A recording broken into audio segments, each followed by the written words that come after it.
queridos amigos, acá en el set principal de Canal Antigua y también amigos televidentes que nos acompañan esta mañana. Como ustedes bien saben, muchos de los cambios que se están requiriendo ahora en el país pasan necesariamente por el Congreso de la República. 134 de los 158 diputados al Congreso buscan la reelección.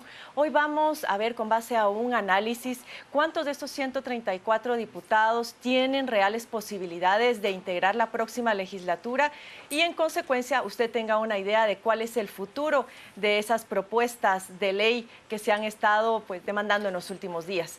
Para ello nos acompaña esta mañana Javier Brolo. Él es analista de la Asociación de Investigación y Estudios Sociales ACIES. Bienvenido, Javier. Muy buenos días. Y Javier ha realizado un estudio muy interesante, un análisis muy interesante de cuántos de esos diputados, como les decía, realmente tienen posibilidades de integrar el Congreso de la República. Cuéntanos cómo es que tú has llegado a algunas conclusiones de las cuales vamos a ir hablando y nos van a ir proyectando algunas imágenes para que podamos ir viendo lo colorido o lo bicolor o lo tricolor que va a quedar el próximo Congreso de la República. Bueno, muy buenos días a todos, un gusto estar acá, gracias por la invitación. Una dificultad que se tiene tratando de predecir cómo va a quedar la configuración del Congreso es que no tenemos datos de encuestas que sean representativos a nivel de cada distrito. Así como en las presidenciales, tenemos una encuesta que nos permite saber la intención general de los votantes en el país para cada partido, pero para cada distrito es diferente y no se cumple esa regla. Entonces, tenemos que hacer un poquito más de esfuerzo para entender cómo quedaría configurado. Y para eso nos sirve mucho entender dos cosas.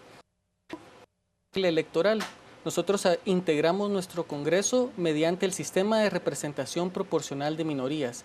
Eso quiere decir de que a cada partido, en cada distrito, se le asigna un porcentaje de los diputados de ese distrito en función del porcentaje de votos que recibe. Ajá. Ahora, sabemos que en los distritos pequeños, los partidos que van en primer o segundo lugar tienen las casillas garantizadas y beneficia el sistema de representación proporcional de minorías a los partidos grandes. Mientras más grande el distrito, más oportunidad hay de que entren distintos partidos. Mientras más pequeños, pues es poco el chance que tienes de poder distribuir. Exactamente, entonces podemos utilizar eso para poder tratar de entender qué partido va a tener más fuerza en cada distrito. Y también sabemos cómo son las dinámicas de campaña para conseguir votos. Sabemos que los diputados distritales que están actualmente en el Congreso y los alcaldes que buscan reelección tienen una ventaja comparativa a la hora de pedir el voto para diputaciones, porque los alcaldes también llaman al voto para su diputado en ese distrito. Y si sabemos que en un distrito la mayoría de alcaldes busca reelegirse por el mismo partido, sabemos que ahí el partido tiene presencia, tiene organización y tiene una capacidad de movilizar al voto. Y eso aumenta sus posibilidades de ingresar. Aparte, exacto, me comentabas que también aplicaste el método de Hunt. Exacto, que es el de representación proporcional de mayorías. Y entonces, con estas dos informaciones, podemos tratar de predecir cuántos diputados y contar distrito por distrito cuántos diputados van a tener. Haciendo el ejercicio, se calcula que el Congreso va a tener alrededor de 5 partidos con representación importante. Tal vez producción nos hace favor de proyectar algunas de las imágenes que teníamos preparadas por ahí para poder ir analizándolas. A ver, Javier, cuéntanos de esto. Bueno, esta es una estimación, ¿verdad? Tenemos que siempre tener claro de que aquí los datos no son absolutos, pero el patrón es el que es importante.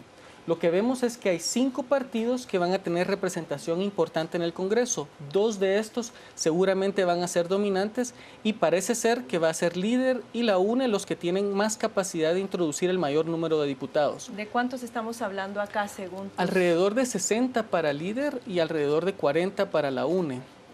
Sí. ¿Cuántos del Partido Patriota, que ahora por esa alianza tendríamos que considerar el hecho de sumar esos 60 a los que el Partido Patriota pudiera obtener? Bueno, aún así creo que es importante ver de que Patriota no está postulando candidatos de alcalde para reelección. Muchos fueron reclutados por Líder, al igual que muchos de los diputados esta gráfica es de alcaldes. Esta gráfica es de diputados, pero para poderlo calcular yo vi la fuerza de cada partido en cada distrito. Y entonces así fui contando los votos. PP, aunque no va a desaparecer, sí ha perdido muchísima fuerza. Y entonces yo calculo de que el PP, el FCN y todos probablemente sean las otras 3 bancadas bisagra que tengan entre 10 y 20 Acá está mucho diputados más cada uno. claro, me Exacto. parece, ¿no? Porque se ve en color rojo, pues lógicamente el líder, le sigue la UNE, luego tenemos una bancada de todos relativamente fuerte. La PP. siguiente es la del partido de Jimmy Morales, si no PP estoy y mal, Jimmy Morales. es PP y Jimmy Morales. Ok, entonces, y luego tenemos una serie de bancadas pequeñas que seguramente logran representación, pero no van a ser una bancada importante. Y ahí tenemos partidos como Viva, partidos como Creo, partidos como el PRI quizás, el PAN.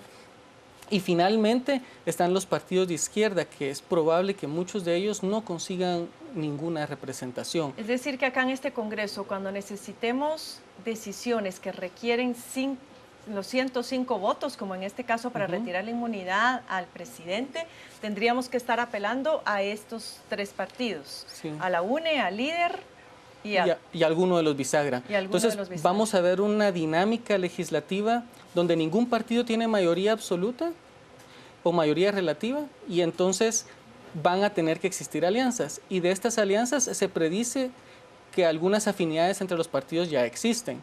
Por ejemplo, líder, FCN y PP podrían construir una de esas alianzas, mientras que por el otro lado podría estar UNE, todos y un grupo de las bancadas pequeñas, y seguramente así sean las disputas y hayan partidos que pasen de un lado o al otro. Como FCN es probable que sea ambiguo.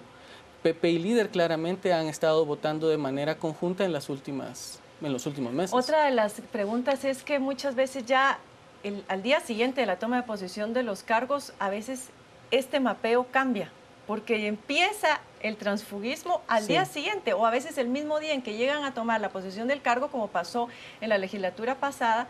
Una diputada, recuerdo que era mujer, en lugar de llegar a juramentarse en su bancada, apareció de pronto sentada en la bancada de otros, ya se había mudado de partido político.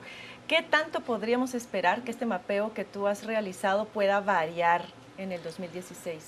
Hay diferentes expectativas. Yo soy de la opinión de que este Congreso va a tener menos marcado el fenómeno de transfugismo que el Congreso anterior. El fenómeno del transfugismo fue tan acentuado en esta legislatura porque uno de los partidos grandes, UNE, no tuvo candidato presidencial, y al entrar al Congreso y los diputados sentir que estaban en una posición de debilidad, fueron fácilmente reclutados por otras bancadas. En este caso tenemos 2 bancadas que quizás tengan más capacidad de cohesionar a su bancada, y partidos como PP, partidos como FCN quizás sean los menos arraigados. Pero yo soy de la opinión de que en este Congreso el equilibrio de las fuerzas políticas a lo interno de cada partido parece estar más estable desde ya hace un año y medio. Entonces no sé si porque la competencia ha aumentado o porque las posibilidades de conseguir beneficios saliéndose del partido han reducido. Y posiblemente también las posibilidades de que estos partidos pequeños que lograran curules en el Congreso de la República tuvieran mayor capacidad de unirse y establecer alianzas de cara a la coyuntura que ahora nos está marcando. Eso, y yo considero de que como la opinión pública ha sido tan agresiva en rechazo al transfugismo, el transfugismo es cambiar de jefe, y esto es algo que se puede hacer de fachada, mantener el mismo color de la camisa aunque se estén siguiendo las instrucciones de otro liderazgo político, para evitar el costo de ser rechazado por la opinión pública porque se cambió de camiseta, a pesar de que su comportamiento esté respondiendo al interés de otro jefe. De otro jefe. Me parece que teníamos otra gráfica, tal vez en producción nos hacen favor de revisar. Bueno, este es más bien un cuadro. Cuéntanos acerca de este cuadro. ¿Qué es lo que nos dice? Entonces, una cosa que podíamos hacer era tratar de ver cuántos diputados iba a tener cada partido. Lo otro que podemos tratar de ver es, viendo los diputados actuales, quienes se quieren reelegir, podemos saber la probabilidad de éxito en lograr su reelección a partir del partido en el que están, la casilla en la que van y el distrito en el que van. Entonces, si yo sé el partido, el distrito y la casilla de cada diputado que busca reelegirse, yo sé qué probabilidad tiene de lograrlo. Y eso fue lo que conté acá. Yo tengo un conteo de 119 diputados que buscan reelegirse. Puede que se me haya escapado alguno. pero de estos 119, 42 están en una posición muy dominante en la competencia electoral, donde tienen prácticamente garantizada su reelección. Y ahí te puedo dar el caso, por ejemplo, de Medrano en el Congreso. Él va casilla 6 del partido líder en la lista nacional. Eso quiere decir que con 20% de los votos, líder tendría garantizada esa casilla por cómo funciona el método de Hunt. Así como la 6 estaría la 5, la 4, la 3, la 2. Y todos los diputados de ese listado, del 1 al 9, son reelectos, buscan reelección.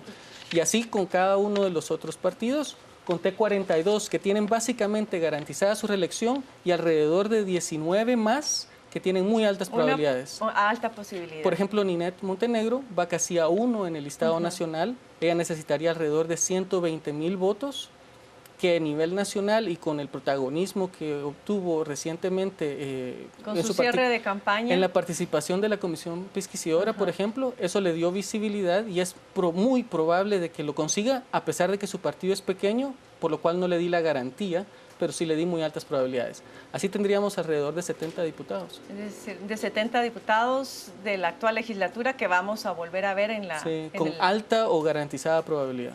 Háblanos de algunos nombres, por ejemplo. Tú tienes un listado ahí, por ejemplo, de líder. Bueno, lógicamente Salvador Valdizón, que va en la primera casilla, va a ser una cara que vamos a estar viendo en la próxima legislatura. Bueno, Mirza Arriaga, que tiene todavía un proceso de antejuicio que no se ha resuelto por parte de la Corte Suprema de Justicia, pero sea como sea, mientras esto no prospere, ella tomaría posesión de su cargo. Gudy Rivera, por ejemplo, él va casilla 1 del Distrito de los Municipios de Guatemala. Ahí hay 19 diputados para repartir. Entonces, aunque el partido quede, el PP, aunque está debilitado, aunque quede en sexto lugar, aún podría entrar Gudy Rivera con casi garantizada probabilidad. Hablemos un poco de esto para explicarle a nuestro público televidente, decir, bueno, una Mirza Arriaga, por ejemplo, ya no entra, o un Gudy Rivera que eventualmente tampoco ya no entra porque tienen estos procesos de antejuicio. Bueno. ¿Cuál es el corrimiento que se da? ¿Es la persona que ocupa la segunda casilla y hace automáticamente? Sí, bueno, en el sistema legislativo ya tenemos antecedentes y entonces no hay ningún problema. Se ha hablado mucho de la incertidumbre que genera que hayan procesos legales abiertos frente a algunos candidatos y que ya después de electos no se les puede quitar. Eso no es cierto. Si un candidato que fue electo enfrenta un proceso penal y es removido del cargo, simplemente se corre a la siguiente casilla y entraría el siguiente. Y esto pasa ya sea por una destitución, por un caso legal o porque el diputado opta a otro cargo. Eso fue lo que pasó con Delión Duque. Hemos tenido algunos diputados que han muerto en funciones, entonces sucede lo mismo. Entonces el sistema permite el reemplazo de diputados que tengan que salir por X o Y razón, ya sea como Jorge Delión Duque, que tuvo que salir porque fue procurador de derechos humanos y él era diputado anteriormente. También teníamos a Arévalo, que fue a la superintendencia de bancos.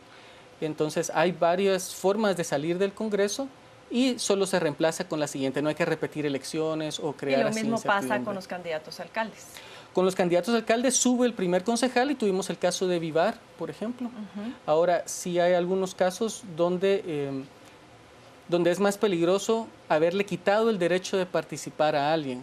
Y entonces hubo casos donde se resolvió a favor del candidato después del día de las elecciones y entonces hubo que repetir esa elección porque un candidato que tenía derecho de participar se le había quitado y eso requirió de que se repitiera la reelección. Por eso, de cierta manera, es preferible que compita porque ya en el cargo no lo tiene garantizado y lo hemos visto que a nivel hasta de vicepresidencia es posible aplicar la ley si se tiene voluntad y si las entidades de investigación logran presentar un caso lo más fundamentado posible.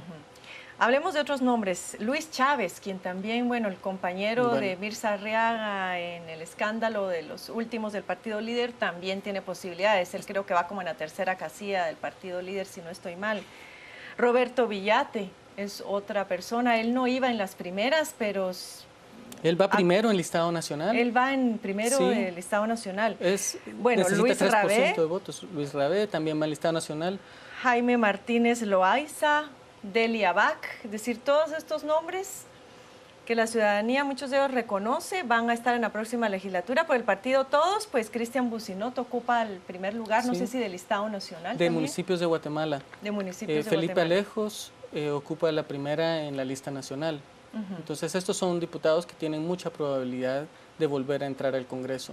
Definitivamente el líder está en una posición dominante, él reclutó muchos diputados con cacicazgo local y también muchos alcaldes que pueden movilizar o llamar al voto para esos diputados y eso le da ventaja comparativa.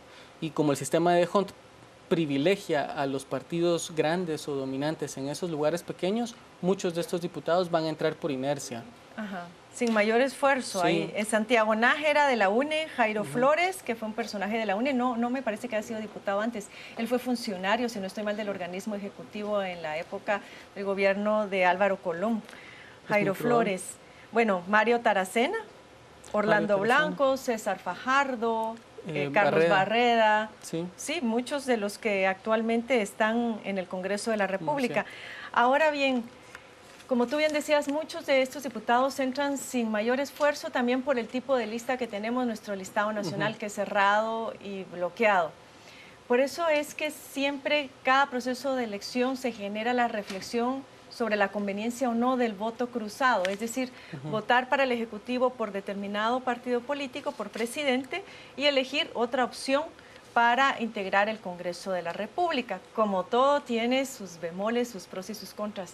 ¿Cómo lo ves tú? ¿Cómo lo analizas? ¿Qué es lo que más nos conviene? Bueno, en el sistema que tenemos creo que votar cruzado es una estrategia muy útil, requiere mucho esfuerzo por parte del votante informarse sobre tantos candidatos. Sería más fácil si los partidos fueran ideológicos, fueran pocos, y entonces yo podría tener más confianza en que me caso con un proyecto político y apoyo el proyecto político entero. En Guatemala tenemos que agarrar pedacitos de cada uno y es muy probable que las propuestas para presidente nos parezcan menos malas o mejores de algunas figuras, pero que le querramos poner un contrapeso porque corremos el riesgo de que se abuse de las autoridades del Ejecutivo y entonces queremos el Congreso de otra forma o tenemos... Que funcione el sistema de pesos y contrapesos, que haya cierta oposición. Eso, y que haya afinidades personales también con ciertos diputados, especialmente los distritales. A diferencia de la ciudad capital, en muchos de los departamentos, los diputados sí son altamente conocidos por la población y algunos de ellos tienen afinidades más importantes. Y aunque no se tenga afinidad con el candidato presidencial, sí se tiene con el diputado y mucha gente vota cruzado en esa línea. Y lo mismo pasa con el alcalde, porque el alcalde responde a otras necesidades de los ciudadanos.